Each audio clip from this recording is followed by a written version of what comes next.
Hello, this is Steve Waters, the flood warning branch manager here at the Flood Control District. I'm going to talk a little bit about some new things we're doing in flood warning and specifically the alert system this year, 2018.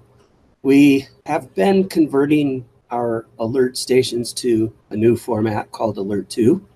And Alert 2 allows some advantages over Alert 1, one of which is the number of IDs is greatly increased, but Alert 2 treats IDs a little differently than Alert 1 did. In the old Alert, each sensor out in the field had its own ID number, and with Alert 2, the ID is assigned to the station, with the station being one physical place that has a number of sensors hooked up to it. And then the sensors are just given IDs like 0 or 1 or 7 or depending on the type of sensor it is. So across the country, there's been a move to make you unique IDs for unique alert systems. So we chose to use station IDs in the range of 50,000 to 5999. So that gives us 1,000 station IDs and should be plenty. Other Arizona counties will have station IDs that start with 51 or 52. But again, the station ID carries the data, and in the data, and each one has a number to it. So it comes as a packet now rather than one piece of data for each device that used to be out there. You can see on the slide, it says therefore at station 50308, the rain gauge ID is 30800. The temperature ID is 30801, etc. Any Alert 2 station, if you drop the 50 and add 00, you'll get the precip ID.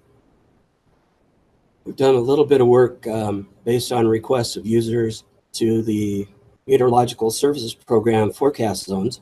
We expanded the size of South Phoenix and South Scottsdale to make it a little easier to provide unique forecasts for those areas. And therefore, North Phoenix and North Scottsdale got a little bit smaller. We added a Southeast Valley zone, basically south of Loop 202. And so the East Valley zone has shrunk to the areas north of that southern border of the 202. And we added a new zone called Gila River that goes from Arizona Avenue over to the county boundary. So look in products, whether outlooks or messages, you'll see the new zones and us providing forecasts and information for those. We did send out a letter to all the email recipients that talked about the change and specifically how to go into Gov Delivery, our mail client, and select just the zones that you want.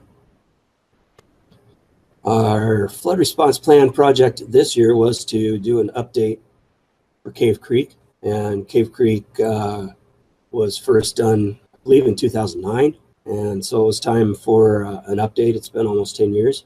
So we went through with existing floodplains, new floodplains, some work using HAS-US to pick out structures and road crossings and such. And we built a new Google map for the flood response plan. So rainfall, stream flow data will always be live, and it's very interactive. You can bring up pages from the flood response plan. There are a lot of pictures of the unbridged crossings, just a number of improvements, and that will be going live here after June 16th when we meet with Cave Creek. Lastly, this year we put in 2 new flashing flooded roadway signs. These signs are activated by gauges in the field that reach a threshold either of depth of water or amount of rain. Flashing sign has an alert receiver that's always listening, and when it gets data that represents that threshold, it turns on the lights. We can also manually turn them on from here in our flood control office.